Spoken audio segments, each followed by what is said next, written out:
अस्सलामुअलैकुम and a very good morning. जागो लोहार में आप सबको खुश आमदीद कहते हैं जनाब। हंसती मुस्कुराती खूबसूरत सी सुबह के साथ मैं हूँ मुनीबा आसिफ और आप देख रहे हैं अपना पसंदीदा प्रोग्राम जागो लाहौर जनाब। क्योंकि आज वीकेंड है और वीकेंड पे हम थोड़े से लाइटर नोट पर ही बात करेंगे। वीकेंड के साथ साथ जनाब आज जो है वो बड़ा टाकड़ा भी होने वाला है, पाक भारत का मैच भी है, उस हवाले से भी आपको हम आगाह करेंगे। लेकिन अभी जिस तरह हम कोई ना कोई जो हिदायत है वो कर रहे होते हैं, किसी न किसी बात से आपको आगाह कर रहे होते हैं कि आपने ज़िंदगी में आगे कैसा चलना है, कैसे बढ़ना है। और हम सब चाहते हैं ज़िंदगी में आगे बढ़ना, आगे निकलना चाहते हैं और इस ख्वाहिश और धुन ने हमसे बहुत कुछ छीन लिया है। आप यकीन माने, आप नोटिस भी करेंगे इस चीज़ को तो मेरे ख्याल से आपको पता चलेगा कि वक्त नहीं है हमारे पास, ना अपने लिए वक्त है और ना ही अपने प्यारों के लिए वक्त है। हम बस अमीर बनना चाहते हैं, ज़्यादा से ज़्यादा दौलत इकट्ठी करना चाहते हैं और वही बात के आगे निकलने की धुन ने सही और गलत की पहचान भी ख़त्म कर दी है। और आप कुछ गलत भी कर रहे होते हैं और समझ रहे होते हैं कि जनाब ये तो ठीक है, हम ठीक कर रहे हैं, लेकिन जो कुछ कर रहे हैं वो आप अपने वालिदैन से अगर छुपा रहे हैं तो समझ जाएं कि आप गलत सिमत में खड़े हुए हैं, आप सही नहीं कर रहे हैं। आप अपने वालिद को कह रहे होते हैं, मतलब बहुत से जो है लोगों को मैंने देखा है, नौजवान नस्ल को देखा है, वो कह रहे होते हैं जनाब कि आपको क्या पता दुनिया का, आपका वक्त और था, हमारा वक्त और है, हमने हमारे लिए क्या करना है क्या नहीं करना वो हमसे बेहतर कोई नहीं जानता। और आप में से बहुत से लोग अपने वालिद को आंखें भी दिखा रहे होते हैं, इस तरह के फुटेजेस भी हमारे सामने आती हैं, नाराज़गी का इजहार भी कर रहे होते हैं, तशद्दुद भी कर रहे होते हैं। लेकिन बस एक चीज़ जो याद रखनी है कि इसी बाप ने आपको इतना जवान किया है, इसी ने इस ज़माने का सर्द गर्म देखकर आपको इस मकाम पर खड़ा किया है कि आप जनाब अपनी ज़िंदगी में कामयाब हो पाएँ। तो कोशिश करें कि अपने अंदर थोड़ा सा तहम्मुल लेकर आएँ। हर वक्त की जो माथे पर शिकन है, गुस्से से आग बगोला होते हैं, ये आपको अकेला भी कर देगा और कामयाबी की जो रेस है ना उससे भी बाहर निकाल फेंकेगा। और ख़ास करके वो लड़के जो ये समझते हैं कि जनाब मैं सोसाइटी की ज़रूरत हूँ, मैं तो हैंडसम हूँ, मेरी तो पर्सनालिटी बहुत ही ज़्यादा चार्मिंग है और दोस्तों की ज़रूरत हूँ मैं तो, और मेरे अलावा तो शायद महफिल सजेगी ही नहीं। तो याद रखें कि आप अगर फील्ड में कामयाब नहीं हैं या आपके पास पैसा नहीं है तो बहुत जल्द आपको अपनी हकीकत का इदराक हो जाएगा। तो ख्वाबों में रहने से जो किले हैं ना वो हमेशा ज़मीन बोस ही होते हैं। तो इसलिए जो मैं हमेशा कहती हूँ कि अपने इर्द गिर्द के लोगों के साथ अच्छे ताल्लुकात रखें, हकीकत पसंद हो जाएं, हकीकत में रहना सीखें, रियलिटी बेस्ड चीज़ों को लेकर चलें। ये ना सोचें कि जनाब हम ये कर लेंगे, हम फ़लाँ कर लेंगे, हम फ़लाँ कर लेंगे। ये सोचें कि उसको करने के बाद जो उसके नताइज निकलेंगे वो हमारे लिए अच्छे हैं या नहीं हैं। तो जनाब वो कहते हैं ना, एक मुहावरा भी है कि मैं अहम था, यही मेरा सबसे बड़ा वहम था। कि आप जब अपने आप को सिर्फ अहम बना लेते हैं और वो जो एक कह ले कि 1.5 इंच की मस्जिद बना कर बैठ जाते हैं और कहते हैं कि जनाब सिर्फ हम ही हैं, हमसे आगे कोई नहीं है, यहाँ से ही समझ ले कि आपका सर्वाइवल शुरू होता है, या कह लें कि आपका जो है ना वो नाकामी शुरू होती है जब आप अपने आप से बेहतर किसी को नहीं जानते हैं। आप बेहतर होंगे, ज़रूर होंगे, लेकिन उन लोगों को भी, वो जो हमसे बड़े हैं, जो हमारे घर के बड़े होते हैं, उनका तजज़िया, उनके मशवरे वो हमसे कई ज़्यादा गुना बड़े होते हैं। उनको इस दुनिया के बारे में ज़्यादा अच्छे तरीके से जनाब इंफॉर्मेशन होती है। ठीक है, उनका इरादा था और था, उनका वक्त और था, उसमें जो मामलात होते थे वो और होते थे। अब की जनरेशन की चीज़ें बहुत ज़्यादा जो है चैलेंजिंग भी हो गई हैं, तब्दील भी हो चुकी हैं, जनरेशन गैप भी आ चुका है। लेकिन हम ये फिर भी उनको नहीं कह सकते कि जनाब जो आप जानते हैं वो तो कुछ भी नहीं है, जो हम जानते हैं वो सब कुछ है। ऐसा नहीं करना चाहिए। आपके बड़े जो होते हैं ना उनसे मुशावरत करनी चाहिए, उनसे पूछना चाहिए कि हम ज़िंदगी में ये फ़ैसला ले रहे हैं, ये करना चाह रहे हैं, क्या ये ठीक है, आप इसके ऊपर क्या कहते हैं, आपका स्टांस क्या है, आपका तजुर्बा इस हवाले से क्या कहता है कि आपने पूरी ज़िंदगी इस दुनिया को देखा है, हमसे ज़्यादा देखा है, हमसे ज़्यादा एक्सपीरियंस किया है इस चीज़ को। तो क्योंकि हमारे इर्द गिर्द यहाँ पर बहुत सारी ऐसे, आप भी देखते होंगे सोशल मीडिया पर भी इर्द गिर्द भी ऐसे केसेस हमारे सामने आते हैं, इस तरह की स्टोरीज़ बल्कि हमारे सामने आती हैं कि जनाब माँ बाप की इज़्ज़त नहीं करते हैं, उनको कुछ समझते नहीं हैं, और फिर एट द एंड वो कहते हैं ना कि अल्लाह पाक कहीं ना कहीं आपको दिखा देता है, ज़रूर दिखाता है जब आप किसी के साथ नाजायज़ करते हैं या किसी के साथ ज़्यादती करते हैं, वो चाहे आपके घर वाले हों या आपके बाहर वाले हों, फिर अल्लाह पाक उसका जो नतीजा है ना फिर वो आपको दिखाता ज़रूर है और ज़मीन पे दिखा के जाता है। तो इसलिए अपने इर्द गिर्द के लोगों को जानने की कोशिश करें, उनके साथ ताल्लुकात अच्छे बनाएं, मजबूत बनाएं, अपनी ज़िंदगी में आगे बढ़ें और लोगों को भी आगे बढ़ने की तलकीन करें। हम भी आगे बढ़ते हैं अपने प्रोग्राम में। जनाब, जिस तरह हमने एक कॉर्पोरेट के हवाले से एक सीरीज़ शुरू कर रखी है कि कॉर्पोरेट में जब आप जाते हैं तो आप लोगों को किस तरह की जनाब इशूज़ का सामना करना पड़ता है। तो आज ख़ास तौर पर हमने बात करनी है कि पॉलिटिक्स तो वैसे हर जगह चलती है और सियासतदान भी होते हैं हमारे, जैसे हुकूमत में सियासतदान है, पॉलिटिक्स हो रही होती है, मुख्तलिफ जमातें होती हैं, इसी तरह कॉर्पोरेट में भी जनाब सियासत होती है, पॉलिटिक्स होती है, लेग पुलिंग की जाती है, एक दूसरे को नीचा दिखाया जाता है, बॉस को जाकर शिकायतें लगाई जाती हैं, गॉसिपिंग की जाती है। तो क्या ये सब कुछ कॉर्पोरेट में भी होता है और इन चीज़ों को किस तरह मैनेज किया जा सकता है, इसका जो हमने रिएक्शन है वो किस तरह का देना है, एग्रेसिवली देना है, बड़ा काम होके देना है, आज हमने ये आपको बताना है कि इस कॉर्पोरेट पॉलिटिक्स से किस तरह बचना भी है और किस तरह इसको मैनेज भी करना है। इस पर बात करने के लिए अहमद फवाद साहब हमारे साथ मौजूद है, कॉर्पोरेट ट्रेनर हैं। अहमद साहब, आपको वेलकम कहती हूँ जागो लाहौर में, कैसे हैं आप? Thank you so much. बिल्कुल ठीक। आप आज का टॉपिक बड़ा अच्छा है ना? क्योंकि पॉलिटिक्स हर जगह है, ना कि सिर्फ सियासतदान कर रहे होते हैं, बल्कि बड़े बड़े सियासतदान मेरे ख्याल से कॉर्पोरेट में भी मौजूद होते हैं, हर जगह मौजूद होते हैं। जी हाँ, तो सबसे पहले बताइए कि किस तरह फिर उनका इलाज क्या है कि इतने बड़े बड़े सियासतदान हर जगह मौजूद हैं, तो क्या इलाज है इनका? इनका वैसा ही इलाज है जैसा आप रूटीन में घरों पे करते हैं। अच्छा। घरों पे इस तरह से करते हैं। मैं हमेशा ही कहता हूँ, एक कोटेशन है, कहा जाता है कि जहाँ पर भी 3 लोग होंगे वहाँ पर सियासत शुरू हो जाएगी। अच्छा, तो इसको अगर हम सिर्फ एक अनफॉर्चुनेट है हमारे लिए कि हमारे लिए एक नेगेटिव लफ्ज़ बन गया है सियासत इतना नेगेटिव लफ्ज़ है नहीं। किस तरह से, मिसाल के तौर पे आज पाकिस्तान और भारत का मैच है, तो मैं और आप डिस्कस करते हैं कि कौन जीतेगा। एक आपका ओपिनियन है, एक मेरा है। अब हमारा एक तीसरा दोस्त आ जाता है तो हम फौरन अनइंटेंशनली उससे बात करेंगे तुम्हारा क्या ख्याल है। तो वो जो भी कहेगा तो हम दोनों दोस्त मिलकर कोशिश करेंगे कि वो, अगर उसका वोट इंडिया की तरफ है और मैं कहता हूँ इंडिया, तो मैं कहूँगा देखो मैं जीत गया। आप पाकिस्तान की तरफ है, आप कहेंगे पाकिस्तान, तो आप कन्विंस करने की कोशिश करेंगे। सो सियासत स्टार्ट हो गई। So it is not negative at all. पहली जो ये समझने की जरूरत है, अगर आपके पास कहेंगे आपके साथ सियासत होती है तो ये नेगेटिव टर्म नहीं है। इसको अंडरस्टैंड करें कि ये लॉबिंग है, दोस्ती है। दुनिया भर में अगर आप देखें, हम जब कश्मीर का मुकदमा लड़ने के लिए जाते हैं तो वहाँ पर लॉबीज बनी होती है जी, हर जगह होती है। मुख्तलिफ ममालिक के लोगों को कन्विंस करने के लिए वहाँ पे रखा जाता है। तो यही आपको प्रैक्टिस करनी है। तो पहले ये ज़हन से निकाल दें कि सियासत कोई नेगेटिव लफ्ज़ है, ताकि आप कम से कम आपके लिए ब्रीदिंग स्पेस आ जाए। दूसरी ये है कि सबसे पहले आप वल्नरेबल किस पोजीशन पे होंगे, कब होंगे सियासत के लिए आसानी से शिकार कब हो सकेंगे। एक early days anywhere at work place. आप शुरू में जब जाते हैं तो जो वहाँ का एनवायरनमेंट है, वहाँ के लोग हैं, बिलखुसूस वो जिनको हम कह रहे हैं सियासतदान, जो लोगों को अपने साथ मिला लेते हैं, वो आपको जरूर बताने की कोशिश करेंगे कि यहाँ पर क्या होता है, कैसा होता है, क्या होता आया है, ये इस तरह का बंदा है, ये इस तरह का है, तो इससे जरा बच के रहना। एंड यू नेवर नो कि वो बेचारा शरीफ आदमी वैसे वाकई इतना बुरा है भी या नहीं, मतलब वो आपका माइंड मेकअप कर रहा है। एग्जैक्टली। तो ये स्टार्ट में आपके साथ ये 2-3 मसाइल होंगे। एक, आपको वो साथ मिलाने की कोशिश करेंगे। दूसरा ये, फिर मिलाते क्यों है साथ, क्योंकि आपको कहीं पे यूज करना है। हो सकता है कि कोई सीरियस इशू चल रहा है जिसमें they need you to speak for you.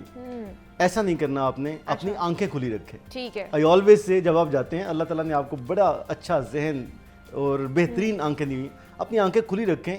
और जब इस तरह की कहीं पे कोई सिचुएशन आ रही है ना, आपको नज़र के लोग मिलाने की कोशिश कर रहे हैं साथ अपने आप को फॉर नो गुड रीजन, मतलब आप ये ना समझे कि मैं बड़ा इंपॉर्टेंट हो गया हूँ जाते ही तो मेरे साथ लोग शेयर करने लगे। लोग कर रहे हैं, ऐसा नहीं है। लोग आपके साथ अगर कुछ शेयर कर रहे हैं तो वो पर्पसफुली कर रहे हैं, कोई अपना बेनिफिट आपके अंदर वो देख रहे हैं। हो सकता है इन द लॉन्ग रन। तो आपको आंखें खुली रखनी है, इस बात पे बात ना करें कि ये जो कह रहा है ये सारा ही सच है, दूसरी साइड की भी स्टोरी हो सकती है। तो आप जरूरी नहीं है आपको कि आप उससे जाके पूछें कि उसने मुझसे ये कहा था, तुम्हारा क्या ख्याल है। Never do that. नहीं तो नेटवर्किंग नहीं करनी चाहिए, जिस तरह हमने पहले बात की थी, नेटवर्किंग बहुत जरूरी है अपने सर्वाइवल के लिए, अपने ऑफिसेज में। तो क्या वो इसका ताल्लुक है सियासत के साथ? ताल्लुक है असल में। आप सियासत के लिए, जैसे मैंने शुरू में कहा कि आपने एक तो ये कि नेगेटिव कॉनोटेशन खत्म करनी है, दूसरा ये कि इसको अवॉइड करना है। अच्छा, अवॉइड कैसे करना है? जब आप नेटवर्क करेंगे ना मुख्तलिफ लोगों के साथ, तो पर्टिकुलर सिचुएशंस या पर्टिकुलर लोगों के बारे में आपकी एक अपनी राय डेवलप होगी। ट्रू।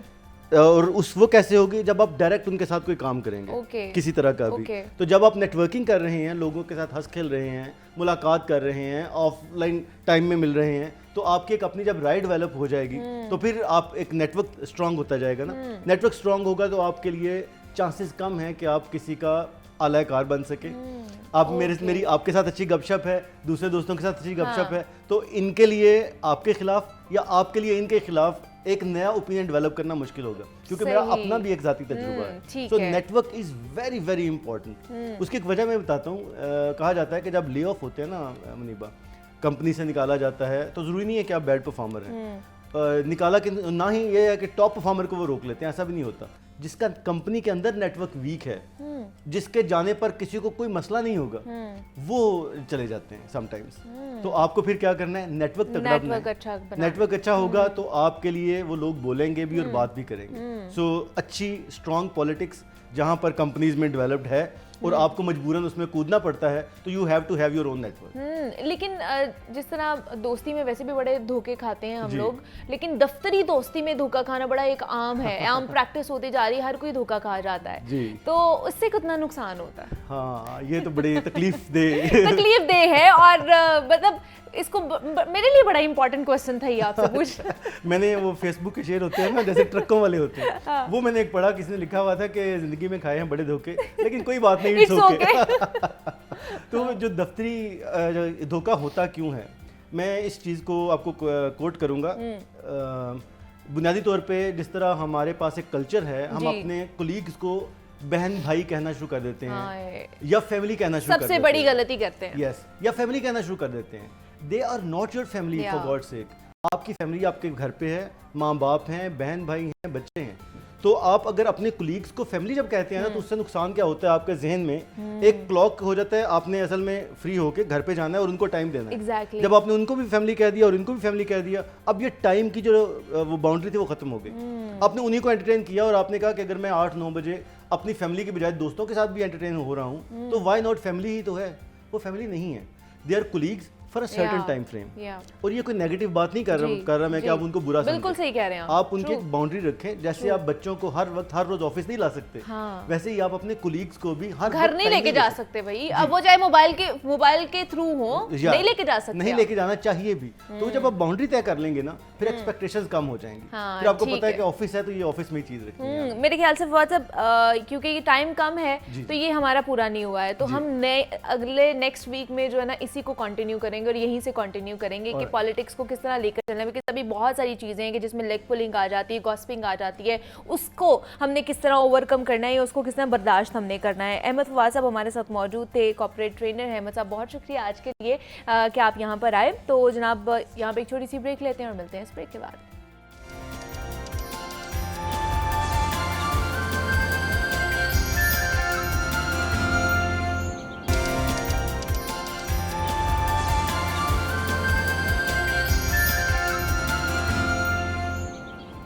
वेलकम बैक टू जागो लाहौर। जनाब कुछ शहर लाहौर के हवाले से बात कर लेते हैं, जिसको जनाब एहतजाजों का गढ़ कहा जाता है कि हर दूसरे रोज़ किसी ना किसी महकमे के मुलाजमीन जो हैं वो एहतजाज कर रहे होते हैं, रिकॉर्ड करा रहे होते हैं, सड़कों पर निकले हुए होते हैं।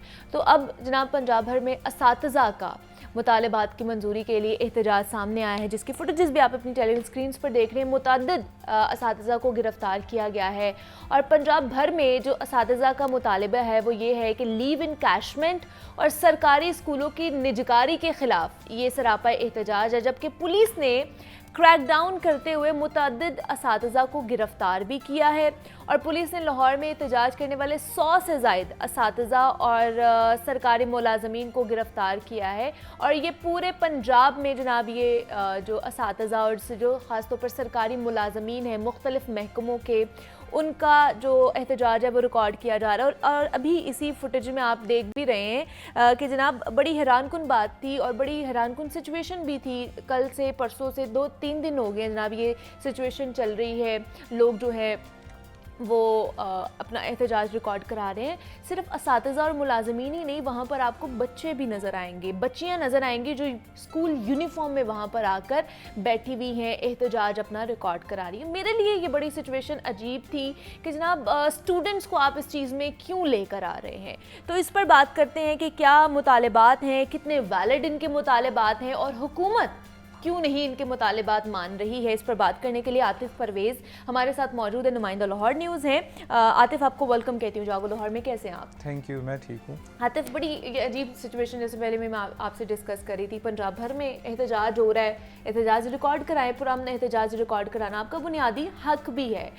तो लेकिन ये बच्चियों और बच्चों वाला मुझे ना सिनेरियो समझ नहीं आया कि यूनिफॉर्म पहने हुए बच्चियां उस रिकॉर्ड के अंदर जो एहतजाज के अंदर बैठी हुई हैं, ये भी मुझे मैं पूछूंगी। लेकिन मुतालबात क्या हैं और कितने वैलिड हैं असातिज़ा या सरकारी मुलाजमीन के जो मुतालबात हैं?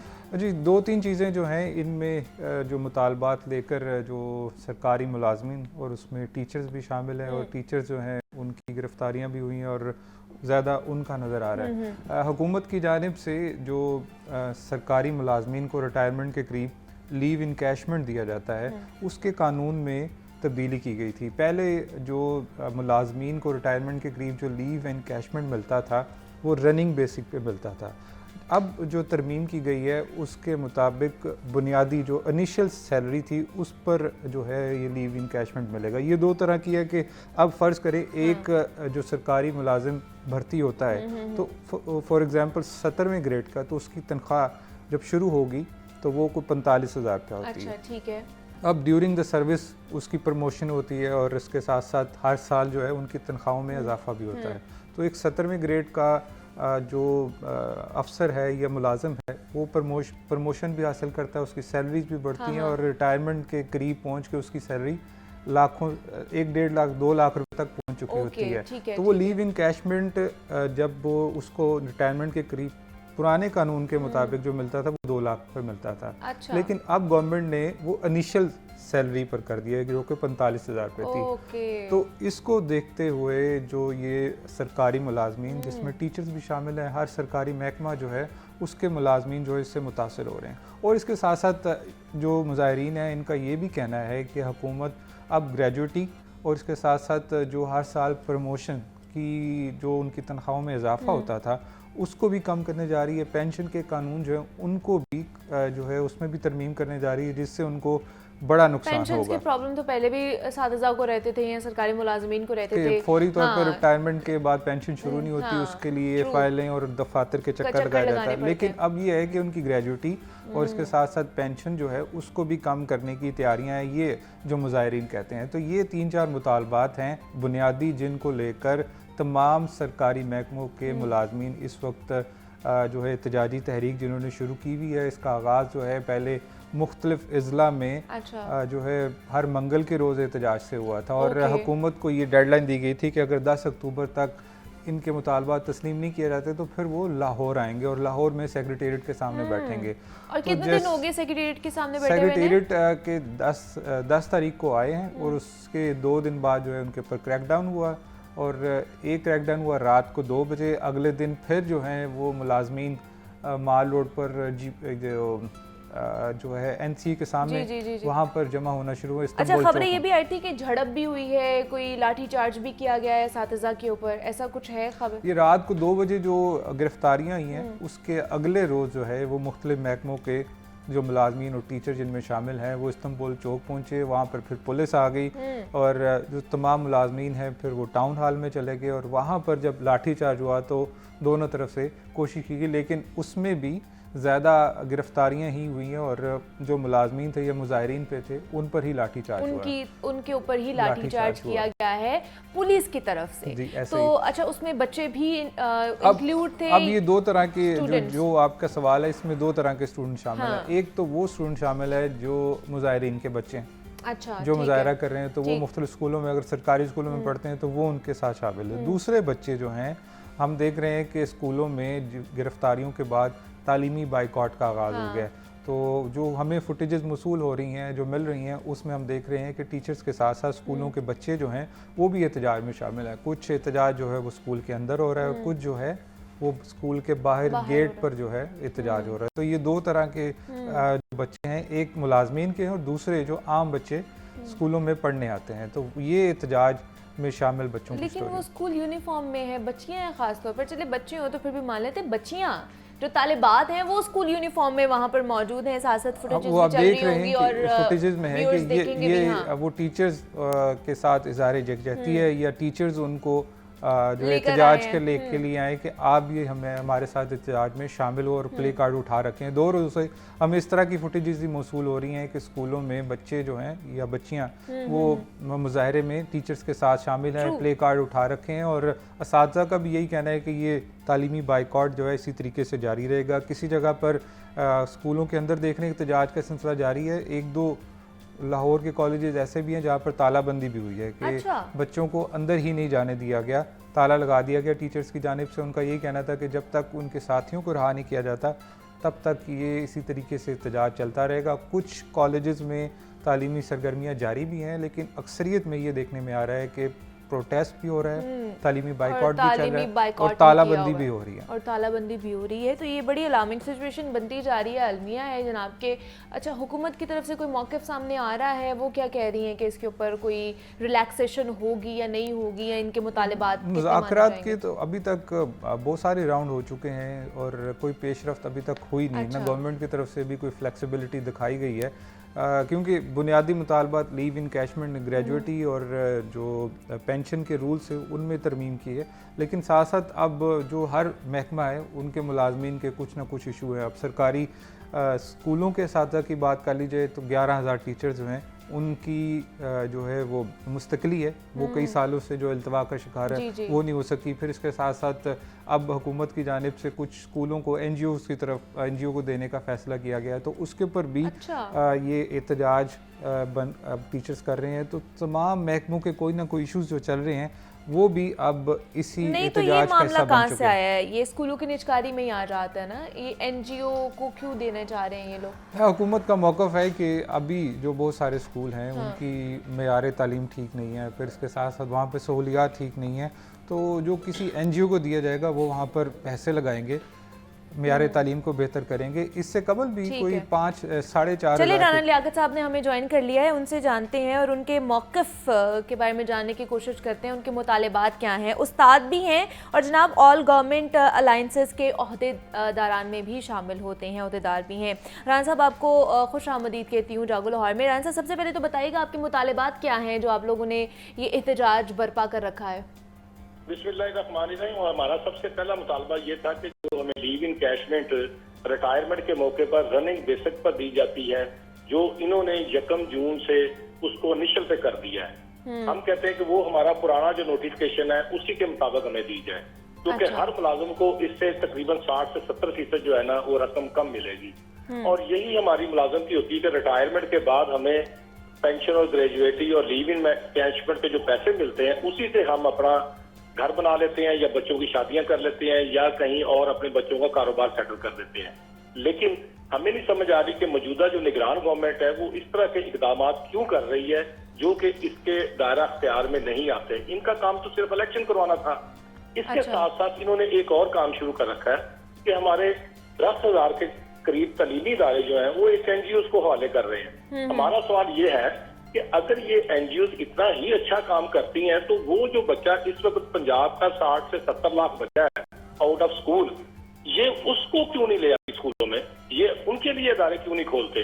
कि क्या इन्होंने अच्छा जो चलिए, हज़ारों मेरा पहले सवाल कॉलेज- आपसे एक ही है रान साहब, मुझे ये बताएं कि आपको अब नहीं लग रहा कि तालीमी सरगर्मियां बंद करने से, तालाबंदी करने से, बाइकआउट करने से जो हम लोग ऑलरेडी हमारा तालीमी निज़ाम इतना मुतासिर होता है, बच्चे अच्छे तरीके से पढ़ नहीं पा रहे हैं, उनका दोबारा से नुकसान नहीं होगा? और दूसरा, तालिबात और जितने भी बच्चियाँ बच्चे हम देख रहे हैं कि इस एहतजाज के अंदर शामिल हैं, क्या उनको लेकर आके उस शामिल करके उसमें आपको लगता है कि मुतालिबात जल्दी माने जाएंगे? अच्छा देखिए, मैं ये समझता हूँ कि हमने तकरीबन 1.5 माह कबल जो है ना, वज़ीर-ए-आला पंजाब से लेकर और नीचे डिप्टी कमिश्नर तक हमने लेटर्स खतूत लिखे कि जी हमारे अंदर हमारी ये मराद खत्म करने से और तालीमी इदारों को एनजीओ की हवालगी करने के हवाले से ये हमारे तहफ़्फ़ुज़ात हैं, इनको दूर किया जाए। तो बदकिस्मती ये है कि किसी एक अथॉरिटी ने हमें बुला के नहीं पूछा कि जी आपके ये ग्रीवेंस किस तरह हल होंगे। तो जब 1.5 माह से कोई हमारी बात नहीं सुनेगा तो फिर हमारे पास तो यही हाल रह जाता है ना कि या हम सड़कों पे एहतजाज करें। अगर सड़कों पे एहतजाज करते हैं तो ये लाठीचार्ज करते हैं और हमारे 200-300 बंदों को इन्होंने अरेस्ट किया है। उसके और बाद जब तक आपके मुतालिबात नहीं माने जाएंगे आप लोग एहतजाज खत्म नहीं करेंगे राणा साहब? जी बिल्कुल, यही है कि हमारे जब तक बंदे रिहा नहीं होते, असादा रिहा नहीं होते और हमारे मुतालबात तस्लीम नहीं होते, हम अपना मुकम्मल तालीमी बाइकाट जारी रखेंगे। और जनाब, जब तक मुतालिबात नहीं माने जाएंगे हुकूमत की तरफ से मुकम्मल तालीमी बाइकआउट किया जाएगा। राना लियाकत साहब हमारे साथ मौजूद है। राना साहब आपका बेहद शुक्रिया। आतिफ, लास्ट पे क्या कमेंट करना चाहिए? उन्होंने कहा है जब तक मंजूरी नहीं होगी मुतालिबात की हम देखिए, अब तो ये गवर्नमेंट को थोड़ी संजीदगी का मुजाहरा करना पड़ेगा, क्योंकि ना सिर्फ सरकारी महकमों का बल्कि हम देख रहे हैं तालीमी बाइकआउट होने से बच्चों का भी जो है वो तालीमी हट शुरू हो गया है। तो दोनों अतराफ को जो है वो कुछ ना कुछ पीछे हटना चाहिए और मिल बैठकर इसका कोई हल निकालना चाहिए, मिडिल वे निकालना चाहिए ना, बीच का रास्ता निकाल लें और कुछ उनकी सुन लें, कुछ अपनी मनवा लें, ताकि ख़ासतौर पर जो स्टूडेंट्स हैं उनका नुकसान ना हो। हमारे साथ आतिफ परवेज़, नुमाइंदा लाहौर न्यूज़ मौजूद है। आतिफ, आपका बेहद शुक्रिया कि आप यहाँ पर आए। टीचर्स प्रोटेस्ट के हवाले से हम बात कर रहे थे क्योंकि पंजाब भर में ये प्रोटेस्ट जारी है। तो यहाँ पर एक छोटी सी ब्रेक लेते हैं, मिलते हैं इस ब्रेक के बाद।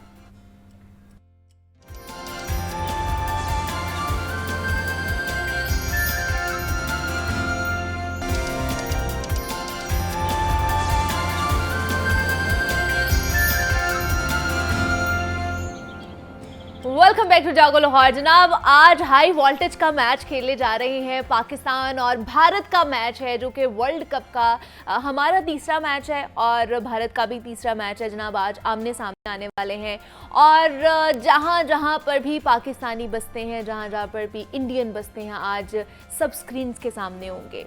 सब हाई वोल्टेज मैच देखने जा रहे हैं। हैदराबाद में पहले मैचेस हमने खेले, अब अहमदाबाद में जनाब ये मैच खेला जा रहा है नरेंद्र मोदी स्टेडियम में, जहाँ पे बताया जा रहा है 1,34,000 जो लोग हैं वहाँ पर आके ये मैच देखेंगे, लाइव मैच देखेंगे और इससे ज़्यादा तादाद में लोग अपने घरों में स्क्रीन्स लगा कर जनाब मैच देखा जाएगा। और अहमदाबाद कह ले कि मुकम्मल जैम पैक्ड है।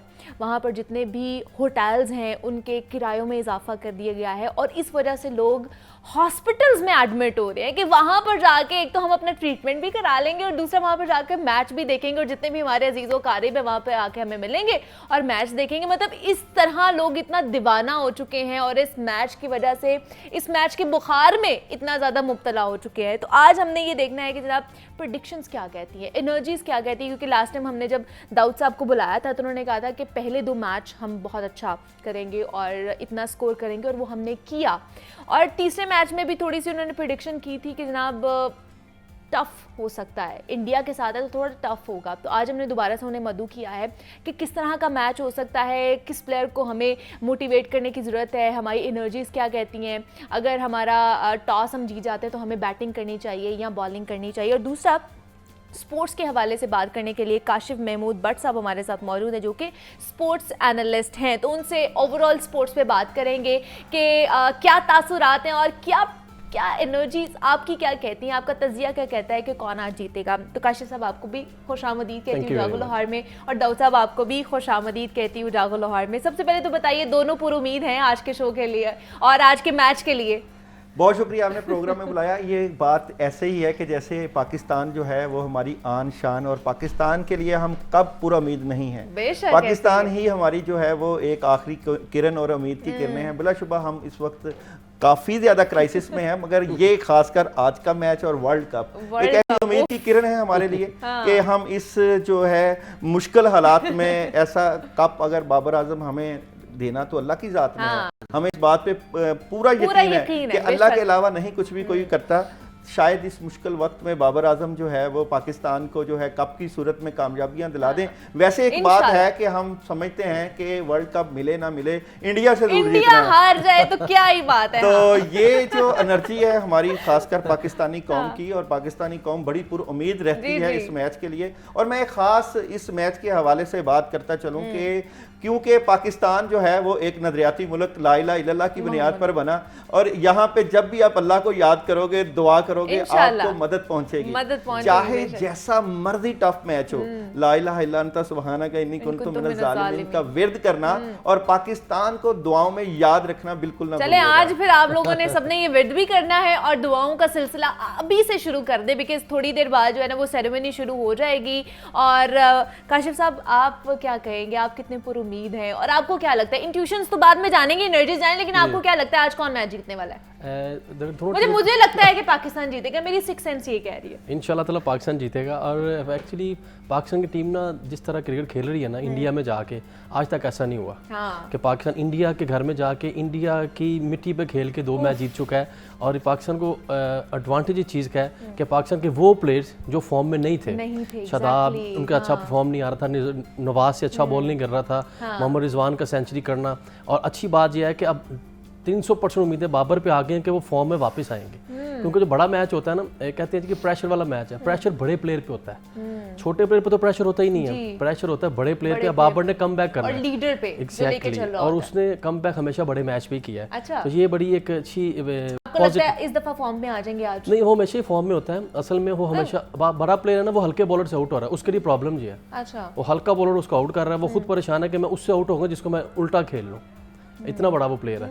अभी पाकिस्तान के लिए सब ये कहूँगा कि अगर अच्छा हो कि फ़खर जमान को खिला लिया जाए अब्दुल्ला शफीक के साथ। अच्छा। क्योंकि वो हमेशा इंडिया के अगेंस्ट परफॉर्म करता है। अब्दुल्ला शफीक क्लासी एक्ट है, वो स्ट्राइक रोटेट करे, गैप्स में खेले, और फ़खर जमान जो वो हिट आउट करे, जो उसका एक नेचुरल चीज़ है। मतलब आप कह रहे हैं मामूल हक को रेस्ट देना चाहिए? बनता भी है, क्योंकि एक क्रिकेटिंग पॉइंट ऑफ व्यू से भी और टीम को इंडिया को देखते हुए भी, क्योंकि उसके अंदर से वो वाइब्स नहीं आती, वो छोटी बाजू से खेलता रहता है ना।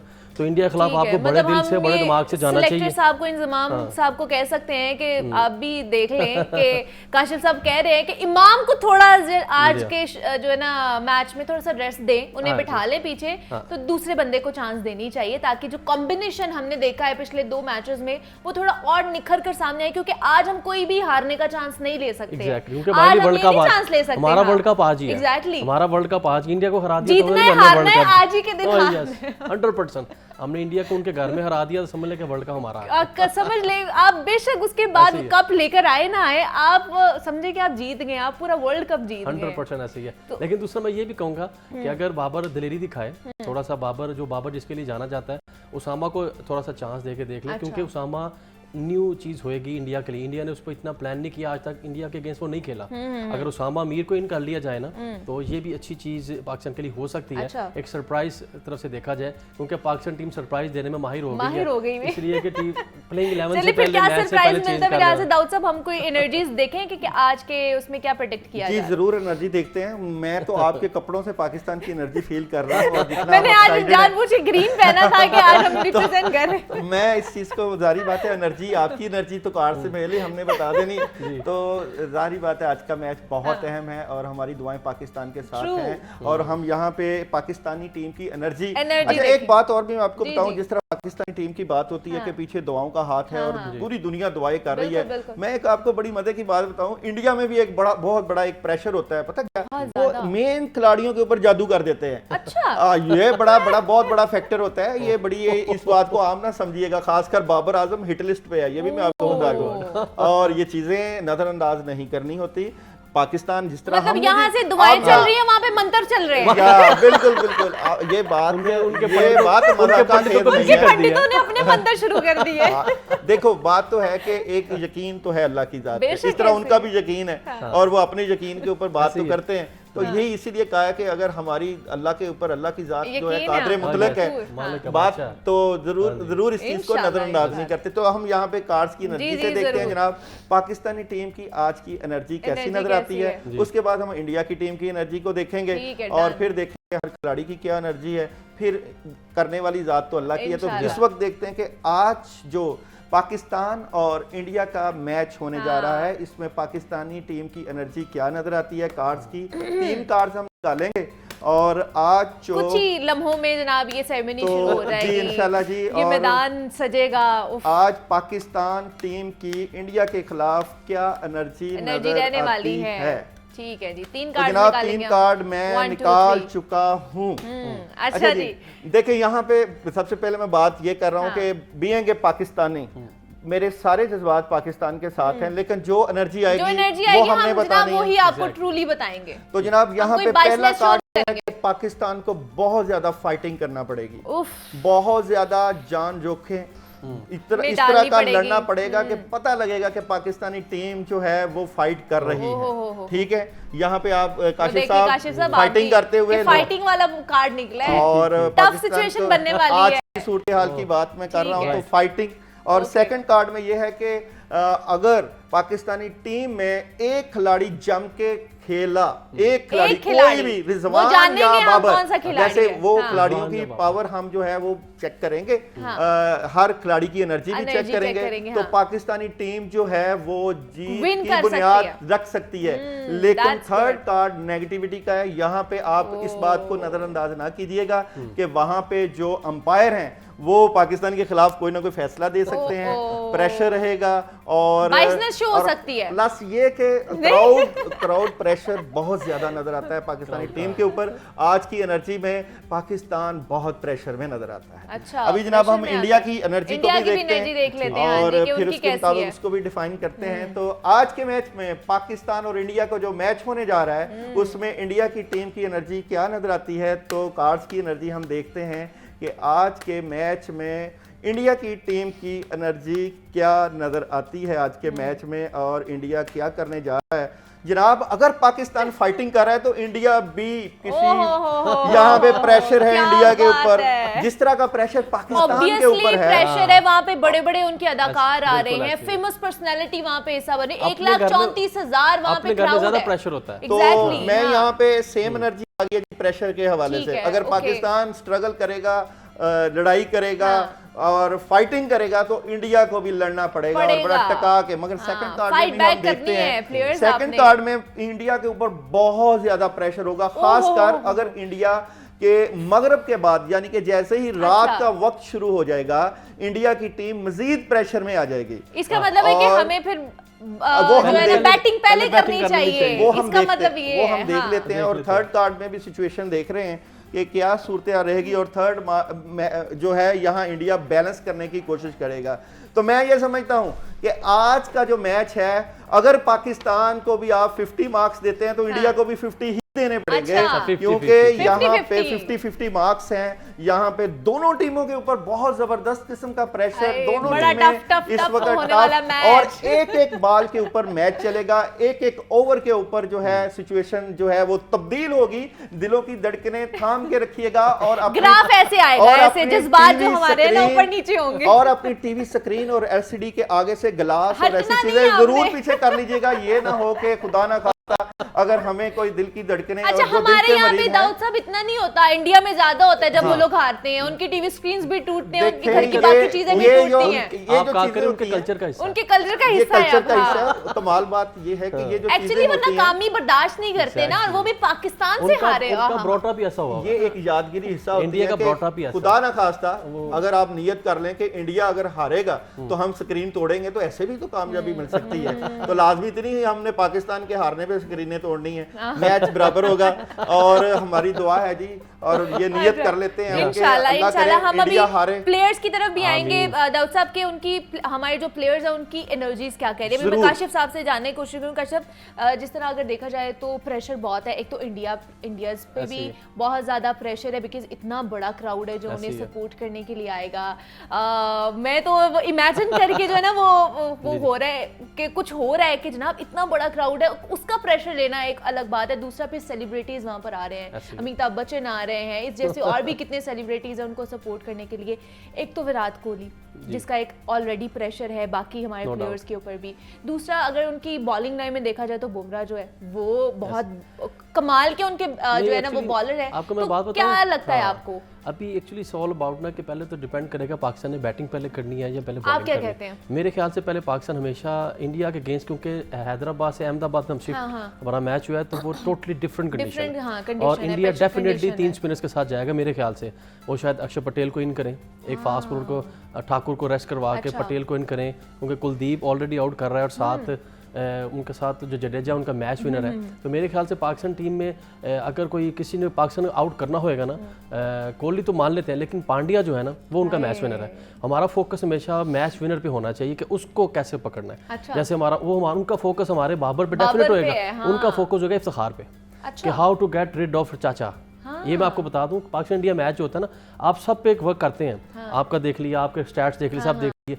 पिछले 6 महीने से इफ्तिखार अहमद मैच विनर बन के निकला है बहुत ज्यादा। एग्जैक्टली आपने श्रीलंका के अगेंस्ट उसका फिनिश आपने देखा, I mean right from first ball उसने बाउंसर पे भी चौका मारा, स्लो बॉल पे भी चौका मारा, बॉलर के सर के ऊपर से भी। ये वो नहीं, वो मैच विनर है, वो मैच विनर, वो चौथे पे भी खेलने के लिए तैयार है, 6वें पे भी। और उसने मेरे साथ डोमेस्टिक हमने 24 साल इकट्ठे खेला है, उसने सरिंदगी की अंडर 19 ट्रॉफी वगैरह ओपनर खेली है।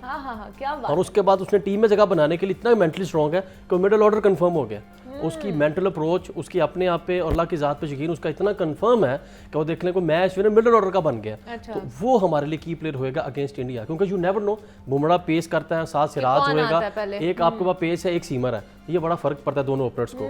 अगर ऊपर से एक आधा आउट होता है, क्योंकि हमारा पिछले साल से आउट ही होता है, बाबर को बड़ी जल्दी आना पड़ता है, तो मेरे ख्याल से प्रेशर चौथे 5वें 6वें पे आता है ना, तो उस वो चीज जो है ना वो हमारे लिए बड़ा फायदेमंद होगी। वो फिर कर सकते हैं जो है इफ्तिखार साहब जो है ना चाचा जा, क्योंकि साउथ शकील का पहला मैच होगा इंडिया के अगेंस्ट वर्ल्ड कप का, बहुत बड़ा उस पे एक होएगा। अगर इस मैच पे वो कर देगा ना तो वो फ्यूचर का सुपरस्टार बन सकता है, ये मैं आपको यहाँ पे प्रेडिक्ट कर दूं। अच्छा, और जो उसके बाद चांस है उनके ऊपर भी थोड़ी सी हमारे नहीं, प्रेशर किसी पे भी नहीं होगा। प्रेशर होएगा बड़े प्लेयर पे, शाइन पे, क्योंकि वो ऑफ कलर नजर आ रहा है, क्योंकि मुझे उसकी इंजरी पे थोड़ा सा डाउट हो रहा है, वो नींद नीचे नहीं मार रहा, बैक नहीं लगा रहा।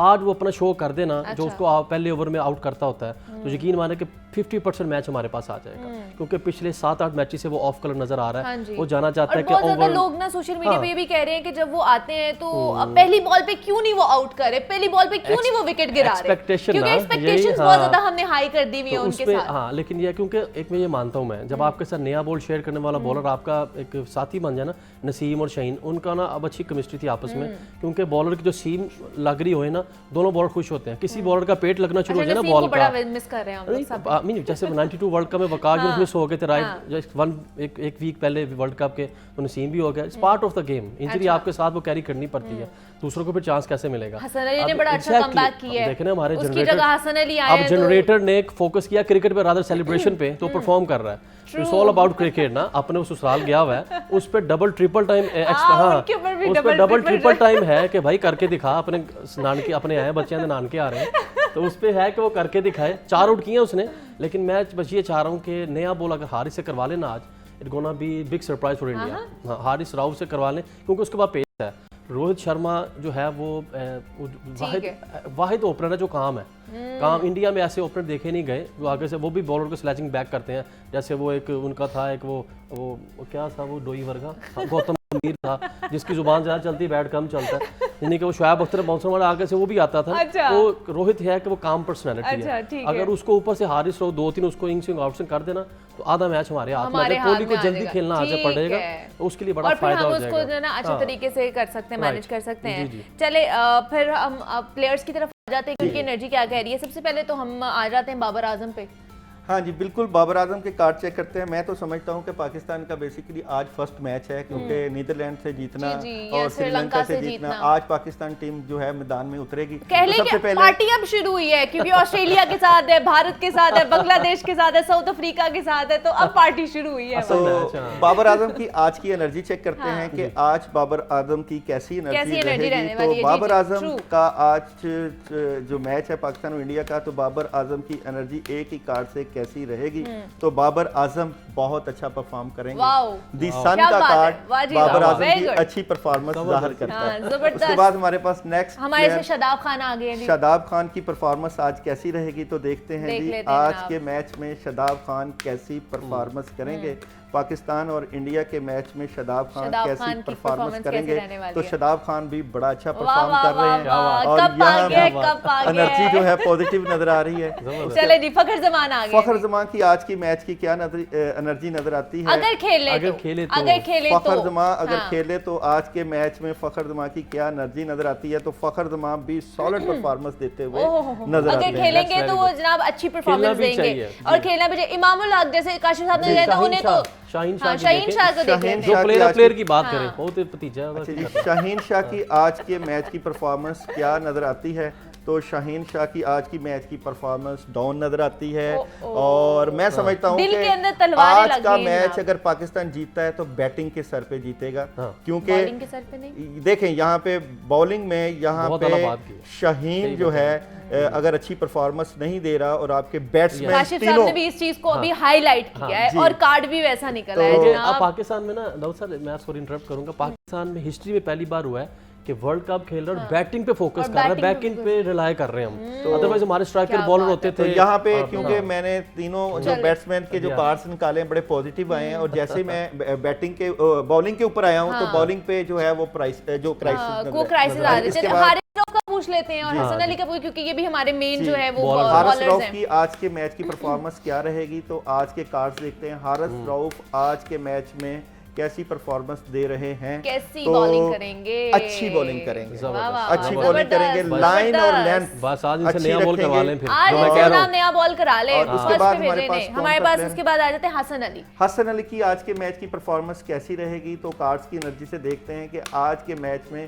हसन अली कैसी परफॉर्मेंस दे रहे हैं। तो हसन अली भी बहुत सॉलिड परफॉर्मेंस हाँ हाँ हाँ, जबरदस्त, एक्सीलेंट, वाह जी और वाह। ये टीम के आज मेन मेंबर नजर आते मेंबर हो हैं सकते हैं। और ये Very good। बहुत क्या बात है, अच्छी वाह जी वाह। परफॉर्मेंस देते हुए मतलब नजर आते हैं। शाहीन को ना थोड़ा सा आज देखना पड़ेगा, देखभाल के जो है वो देखभाल चीजें के करेंगी, खेलना करनी पड़ेगा। पड़ेंगी। हाँ, मोहम्मद रिजवान अगर- मोहम्मद रजवान के आज के कार्ड्स की एनर्जी सेंचुरियन है देखते एक हैं। पिछले मैच का। मोहम्मद रजवान की आज की मैच की कैसी एनर्जी फिर नजर चाचा आती साहब है? की भी देख मोहम्मद लेंगे। रजवान की आज की मैच की एनर्जी तो मोहम्मद रजवान प्रेशर में होगा। आज बाबर खेलेगा और मोहम्मद रजवान जो है वो ठीक है, मेरे ख्याल से कॉम्बिनेशन वो नहीं अच्छा तो हो वो- जाएगा। यहाँ पे मोहम्मद रजवान को जरा स्ट्रगल करनी पड़ेगी और मैं समझता हूँ कि अगर ये 20 से 30 तक स्कोर कर ले रजवान तो ज्यादा लंबा खेल लेगा, मगर इससे पहले अगर 5 से पहले आउट नहीं होना, मोहम्मद रजवान को 5 का स्कोर जो है 5 से पहले आउट नहीं उनका जो है होना। डेंजर स्कोर है, ऐसा Set ना हो हो कि वहाँ पे प्रॉब्लम हो। इफ्तिखार साहब की अब भी देख चाचा लेते हमारे हैं। इफ्तिखार हाँ जी, अच्छा। इफ्तिखार साहब की आज की मैच की परफॉर्मेंस देखते हैं कि इफ्तिखार साहब की आज की पाकिस्तान और इंडिया के मैच में इफ्तिखार की आज की एनर्जी क्या नजर आती है?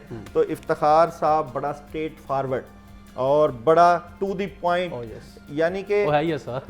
जो भी काम होगा, जो भी जो खेलना उसको- होगा हाँ। वो अपने म्यार के मुताबिक खेलेगा ठीक है। और अच्छी परफॉर्मेंस देगा। अच्छी परफॉर्मेंस। अब्दुल्ला शफीक जो कि पिछले अब्दुल्ला शफीक बहुत की आज अच्छा की उन्होंने मैच किया की जनाब, परफॉर्मेंस सेंचुरी देखते किया हैं। उन्होंने। जी, आज की परफॉर्मेंस में अब्दुल्ला शफीक कैसी परफॉर्मेंस देगा, कैसी एनर्जी नजर आती है? तो अब्दुल्ला शफीक स्ट्रगल करेगा। आज अब्दुल्ला शफीक के ऊपर प्रेशर होगा पहला मैच उसका लाइफ का। और ये है कि जम के खेलने की पूरी कोशिश करेगा मगर स्ट्रगल में होगा। अच्छा, चलिए ये तो हमारे पाकिस्तान की थोड़ी बहुत हो गई। अब मैं इंडिया के प्लेयर्स का भी जानना चाहूंगी। विराट कोहली की तो बताएं जरा, क्या विराट कोहली उसकी के- क्या एनर्जीज कहती जी हैं? जरूर। आज विराट कोहली की जो है पाकिस्तान और इंडिया के मैच में आज के मैच में क्या नजर आती है एनर्जी? तो विराट कोहली की आज के मैच की एनर्जी क्या नजर आती है? Hope for the best। तो विराट कोहली अच्छा जम के खेलेगा और विराट कोहली की परफॉर्मेंस जो है वो नजर आती है। अगर मैं यहाँ पे कहूँ कि बाउंड्री के चारों तरफ जो है वो शॉट लगा सकता है और इसके लिए पाकिस्तान को जो है एंड के ऊपर अपनी टीम अच्छा। की बाउंड्री की सेटिंग करनी पड़ेगी। अच्छा। हाँ, bowling struggle और करते नजर आ ये इस तरह का जो है कार्ड मामला आया है। नजर आएगा और यहाँ पे जो कार्ड्स की एनर्जी है 50 जो है वो तो नजर आ रहा है। बाकी ये है कि पाकिस्तान को इसको फोकस करना अच्छा, उनका चाहिए। फास्ट बॉलर है बुमराह, उसका बताएं। तो जी इनके ढेर बॉल गेंद करता है, अल्लाह इनका एक बाल बॉलर सीधी जो है है फास्ट बॉलर की बुमराह की क्या एनर्जी आज नजर आती है? तो यहाँ पे उसकी बॉलिंग बहुत अच्छा अटैक करेगा अच्छा, और बड़ी सॉलिड किस्म की बॉलिंग करेगा। उसके बाद इसके बाद इनके जो कैप्टन है रोहित शर्मा की, रोहित बता शर्मा दें की आज हमें की वो उसके क्या एनर्जी है। क्या नजर आती है। मैं जैसे कि पहले भी आपको कह चुका था कि दोनों टीमें एक लेवल की टीमें हैं, ऐसे ही। आप किसी टीम को कम नहीं कह सकते। उनको कहीं उनको होम क्राउड का भी जो है वो एडवांटेज है। दूसरा ये है कि पाकिस्तानी टीम जो है बहुत जी, बड़ा जी, मैच जी, खेल जी। रही है। तो रोहित शर्मा हाँ की जी, आज की रोहित मैच शर्मा की परफॉर्मेंस कैसी रहेगी, जी, जी। पाकिस्तान और इंडिया के मैच में रोहित शर्मा की आज की मैच की एनर्जी क्या नजर आती है। तो रोहित शर्मा जो है रोहित शर्मा जो है टेंशन में होगा, प्रेशर में होगा, तो रोहित शर्मा जो है जल्दी आउट हो सकता है। इसको हारिस ही आउट करेगा, मैं तो कहूँगी। हारिस को नया गेंद करा मैं देंगे। समझता हूँ रोहित शर्मा जो है आज नेगेटिविटी का अच्छा। शिकार हो जाएगा, और अगर पाकिस्तान ने इसको पकड़ लिया, इसको फोकस कर लिया, अच्छा, तो इनका ऑलराउंडर है हार्दिक पांड्या, पांड्या उसका तो जरा तो- बताएं पांड्या साहब का पांड्या क्या की निकलता है आज के उनका। मैच की वो क्या back to एनर्जी one नजर है। आती है। तो जनाब आज के मैच में पाकिस्तान इंडिया के मैच में पांड्या की क्या एनर्जी नजर आती है। तो पांड्या जो है फोकस करेगा पूरे मैच के ऊपर और कोशिश उनका चाचा करेगा है ना ये। कि मैं लाइन और लेंथ का ख्याल रखूं, बड़ा जम के खेलने की कोशिश करेगा और एक बड़ी विकेट भी ले सकता है। अच्छा। और मैं समझता हूं कि यहाँ पे उसकी 3 विकेटों की एनर्जी नजर आती है, लेकिन एक तो चांस है बड़ी विकेट की, मगर मैं फिर भी कहूंगा कि इतनी अच्छी परफॉर्मेंस नहीं होगी नहीं है जितनी उसकी, करनी ठीक। चाहिए।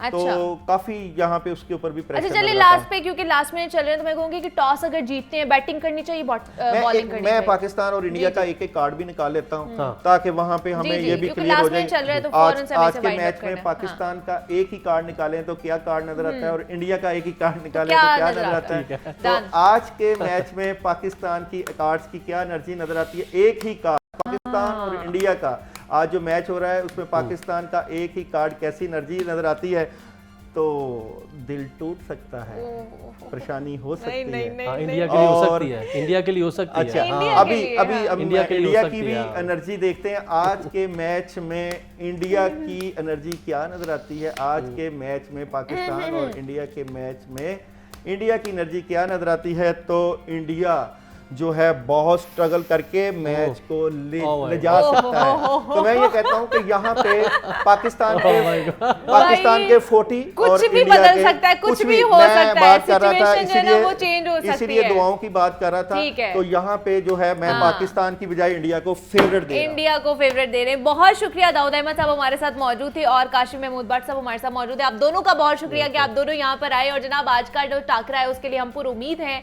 मुझे इजाजत दीजिए, अपना ख्याल रखिएगा, अल्लाह हाफिज।